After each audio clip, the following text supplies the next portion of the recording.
Bonjour et bienvenue sur la chaîne de Clo. Je vous accueille aujourd'hui avec cette vidéo qui traite d'un sujet qui me tient vraiment à cœur, qui est le sujet des phobies. Donc les phobies, c'est quelque chose qui touche énormément de monde, mais qui est encore relativement tabou, parce qu'il y a beaucoup d'incompréhensions liées à ces peurs qui sont parfois complètement irrationnelles. Donc je vais commencer par aborder en fait ma phobie, qui est une phobie qui est assez particulière, qui touche que 1% de la population et qui est très souvent très mal diagnostiquée. On y va. Alors, ma phobie, moi je souffre d'un trouble qui est assez rare, qui touche que 1% de la population, qui s'appelle le trouble panique interoceptive à tendance agoraphobe. Donc c'est un mot, enfin une appellation très barbare pour dire qu'en fait j'ai la phobie des sensations. Alors pour vous expliquer concrètement, au quotidien vous avez des sensations. En été vous avez chaud, en hiver vous avez froid, vous pouvez avoir un peu la tête qui tourne parce que vous n'avez pas beaucoup dormi, vous pouvez avoir mal au sinus et du coup ça vous donne mal à la tête. Tout ça ce sont des choses du quotidien, complètement anodines qui ne présentent aucun danger. Une fois que vous avez dormi, une fois que vous vous êtes mis au chaud, tout ça disparaît. Et ben moi mon cerveau en fait interprète toutes ces sensations comme un danger imminent de malaise ou de mort. Donc je vous laisse deviner le bonheur que c'est. C'est-à-dire qu'il va se croire en danger, il va croire que je suis en danger et il va déclencher la peur et la panique avec toute sa farandole de symptômes hyper agréables comme les frissons, les palpitations, les vertiges, l'impression qu'on va s'évanouir, enfin tout ça, qui confirme à mon cerveau qu'il y a un réel danger. Donc vous comprenez un peu la spirale. Et ben on appelle ça une spirale panique en fait. C'est que à chaque fois qu'il y a un déclencheur, mon cerveau interprète ça comme un danger. Ensuite, hop, comme il interprète ça comme un danger, il envoie tous les symptômes pour fuir de la peur. Et ça confirme au cerveau qu'il y a un réel danger. Donc, comme je vous disais, c'est un pur bonheur à vivre au quotidien. Donc comme je vous le disais, c'est très handicapant parce que une fois que je suis rentrée dans cette spirale panique là, j'ai plus aucun raisonnement. C'est-à-dire que là, je connais mon trouble, hein, je sais comment il fonctionne, mais une fois que la peur s'est installée, je suis incapable de réfléchir, je suis incapable de me concentrer. C'est-à-dire que tout est focalisé en fait sur mes sensations, qui accentue en plus les sensations. Donc c'est vraiment, ça s'emballe quoi. Donc parfois j'arrive à les contrôler, et parfois c'est un petit peu plus compliqué. Mais en tout cas, comme je vous dis, c'est terriblement handicapant parce que, encore si vous avez peur des araignées ou vous avez peur de quelque chose d'extérieur, vous pouvez vous en éloigner. Mais les sensations, on y est sujet tous les jours, hein, sinon on vit pas. C'est bien ça le paradoxe. Et donc c'est difficile en fait à chaque instant de se dire non c'est pas grave, non t'inquiète pas, avant que le cerveau s'emballe et que il lance toutes ces alertes, toute cette panique pour dire attention, tu es en danger, tu es en danger. Alors, au fur et à mesure de cette interoception, en fait, c'est regarder à l'intérieur.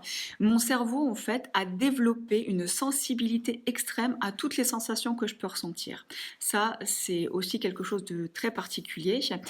Pour vous donner un autre exemple, tous les jours, en fait, votre cœur ça arrive qu'il loupe un battement. Ça s'appelle une extrasystole. C'est juste un trouble du rythme. Ça arrive tous les jours. Il n'y a rien de grave, sauf si on est malade du cœur, mais de manière générale, il n'y a rien de grave à ça. Donc c'est une extrasystole, vous la sentez même pas. Parfois vous pouvez la sentir comme s'il y avait un battement en trop. Mais voilà, c'est rien d'extraordinaire. Moi, j'arrive à toutes les sentir en fait. Je sens toutes les extrasystoles et ces extrasystoles-là provoquent encore une fois ce sentiment de peur, de panique et tout ce qui va bien. Alors voilà, mon cerveau devient de plus en plus acéré et il arrive vraiment à détecter des petites variations qu'il interprète comme des dangers quotidiennement. Donc dans la journée, je peux avoir 20, 30, 40, 100 fois en fait des moments de peur comme ça qu'il faut que je contrôle. Enfin, on le contrôle pas vraiment, on laisse passer. C'est-à-dire que le but du jeu, c'est surtout pas de rentrer dans la spirale du je vais mourir, je vais faire un malaise, attention, c'est dangereux. Enfin, il faut plutôt dire non, je l'ai déjà vécu, ça m'a rien fait. Mais ça va bien quand vous le faites une fois, mais quand c'est la centième fois de la journée et que vous en pouvez plus, ça génère énormément de stress. Et le stress génère des symptômes et des sensations qui alimente tout ça. Donc c'est vraiment un cercle vicieux, c'est très très compliqué de vivre avec ça, parce que déjà c'est un handicap qu'on ne remarque pas. Enfin, les gens pensent souvent que c'est un peu de la mauvaise volonté, hein. Alors après c'est pas méchant, mais on vous dit allez, il faut affronter ta peur, mais tu te rends bien compte qu'il y a rien de grave. Oui oui, le pire dans cette souffrance, c'est qu'on est lucide, que ça n'a ni queue ni tête, mais qu'à un moment, l'émotion prend le dessus et on n'a absolument plus aucune logique et plus aucun bon sens. Il y a tout qui s'emballe. C'est d'autant plus frustrant.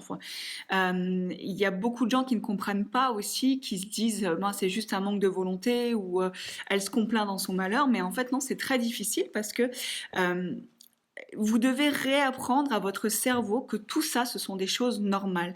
Mais comme lui, il devient de plus en plus sensible, et ben en fait, le travail est de plus en plus conséquent en fait pour contrer tout ça. Alors attention, il ne faut pas confondre ce trouble avec de l'hypocondrie parce que il y a deux différences majeures entre le trouble panique interoceptive et l'hypocondrie, c'est que le trouble panique dont je parle, on va appeler ça le TPA, hein, ça va être beaucoup plus simple. Le TPA, en fait, c'est avoir peur de tomber malade. Et c'est toujours des maladies avec des morts très rapides. L'infarctus, l'AVC, l'embolie pulmonaire. Alors que l'hypocondrie, en fait, l'hypocondriaque, il a peur parce qu'il se croit déjà malade et c'est toujours des maladies très longues. Les cancers, le sida, la leucémie. Donc ça, c'est vraiment deux différences majeures entre l'hypocondriaque et quelqu'un qui souffre du syndrome du trouble panique agoraphobe. Alors dans tout ça, je vous ai expliqué ce que c'est le trouble panique, mais la notion agoraphobie. Alors la notion agoraphobie, dans la conscience collective, on pense que l'agoraphobie, c'est la peur des grands espaces, la peur de la foule. En fait, c'est pas vraiment ça. Enfin, l'agoraphobie, c'est une peur des espaces, des très grands espaces ou des espaces où il y a du monde, mais en fait, c'est tous les espaces où les secours mettraient du temps à venir nous sauver si on devait faire un malaise. Donc ça peut être les très grands espaces, les vastes espaces déserts, où on se dit s'il m'arrive quelque chose maintenant, comment on va venir me sauver. Ça peut être parmi une énorme foule où on se dit on va même pas remarquer que j'ai fait un malaise. Ça peut être dans un ascenseur, ça peut être même chez soi, on se dit ben je suis toute seule maintenant, s'il m'arrive quelque chose, qui va me sauver? En fait, l'agoraphobie, c'est ça, c'est cette peur de faire un malaise et qu'on ne puisse pas nous sauver en fait. C'est ça l'agoraphobie. Et donc ce trouble panique est souvent associé à cette notion d'agoraphobie, puisqu'on a peur du malaise et de la et de la mort imminente, pardon, et ben forcément on a aussi peur qu'on puisse pas venir nous sauver le plus rapidement possible. Alors, la phobie a forcément une origine. Parfois, elle est évidente, parfois, elle est un peu plus sous-jacente, donc il y a toujours un travail à faire pour aller trouver d'où ça vient. Moi, je sais d'où ça vient, en fait. Il y a 4 ans de ça, on m'a diagnostiqué un burn-out suite à une attaque de panique qui m'a conduit aux urgences. Et là, on m'a dit, bah voilà, vous avez du surmenage. Et ça s'est traduit par une attaque de panique. Donc pour ceux et celles qui ont déjà fait une attaque de panique, c'est une des choses les plus désagréables au monde. Et on a cette sensation de mort imminente. On se dit on va mourir, je vais mourir maintenant. Et c'est une terreur qui est terrible. Et moi, ça m'a beaucoup marqué. J'ai été vraiment traumatisée par cette attaque de panique. Alors j'en ai refait une ou deux, je crois, après.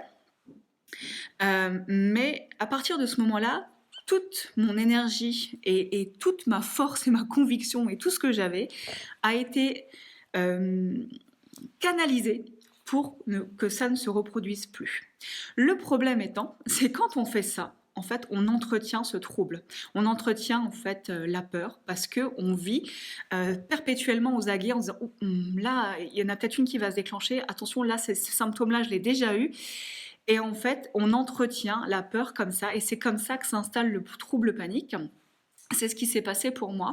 C'est que je voulais tellement plus en fait de faire d'attaque de panique que je l'ai provoqué moi-même en ayant de l'appréhension à ce qu'elles arrivent. Alors c'est encore une fois un cercle vicieux. Donc je suis consciente de ça, hein, j'en suis parfaitement consciente que c'est de là que ça vient et que j'entretiens malgré moi ce trouble parce que ben, on veut tellement pas que ça se reproduise que on met vraiment toute notre énergie dans cette entreprise-là. Et ben, ça peut mener à la dépression, ça peut mener à plein de choses qui sont encore moins agréables. Donc c'est vraiment quelque chose qu'il faut considérer avec beaucoup de sérieux parce que ça peut très rapidement en fait vous gâcher la vie. Moi c'est ce qui se passe. Ben, pour avoir un métier c'est compliqué parce que ben, quand vous devez vous confronter au monde, vous avez ces sensations, ça vous fait peur. Enfin voilà, c'est vraiment un combat perpétuel contre la peur. Et si vous ne la faites pas reculer, c'est vous qui reculez. Donc, mais la bonne nouvelle, en fait, c'est qu'il existe en fait des thérapies. Alors, chacun, moi pour les thérapies, c'est chacun va vers ce qui lui parle. Moi, j'en ai exploré un nombre incalculable. En fait, bon, jusqu'à maintenant, on savait pas vraiment ce que j'avais, donc on tâtait un petit peu au niveau des solutions aussi. Maintenant que c'est clair, en fait, je vais commencer ce qu'on appelle une TCC. C'est une thérapie cognitive et comportementale qui va m'obliger à me confronter à mes peurs jusqu'à ce que j'y sois désensibilisée. Alors, c'est tout un programme, hein. Parallèle à ça, je vais tenter quelque chose qu'on appelle l'EMDR. En fait, c'est pour enlever un traumatisme. Alors, pas, on vous l'enlève pas, c'est-à-dire qu'on enlève la charge émotionnelle qui est liée au traumatisme, qui vous permet en fait de classer ça sous forme de souvenir et plus sous forme de quelque chose d'encore vivant et qui peut encore vous faire du mal. Donc, c'est une technique bien particulière. La méditation, alors je le fais, mais j'ai encore un petit peu de mal parce que quand vous êtes en méditation, vous êtes très au fait sur vos sensations. Or, moi, c'est ça qui me fait peur. Donc, voilà, c'est quelque chose que je fais, mais on va dire plus pour respirer, pour reprendre en fait une respiration normale que pour vraiment aller voir ce qu'il y a à l'intérieur parce que je passe ma vie à regarder ce qu'il y a à l'intérieur et c'est bien ça mon problème. Merci de m'avoir suivi jusqu'au bout. Alors j'espère que je vous ai éclairé sur le trouble panique interoceptive à tendance agoraphobique. Si vous avez des personnes autour de vous qui sont susceptibles ou qui se reconnaissent en fait ou que vous reconnaissez dans ce que je vous ai décrit, n'hésitez pas à partager cette vidéo avec eux. Si vous voulez vous abonner, le petit bouton avec la petite cloche pour être averti sur les nouvelles vidéos. Je vais entreprendre de faire une série de vidéos qui va parler un petit peu des différentes phobies qu'on peut rencontrer et à mon humble niveau, essayer de vous guider vers ce qui pourrait vous aider. En tout cas, je vous remercie beaucoup de votre attention et puis je vous dis à bientôt. Prenez soin de vous.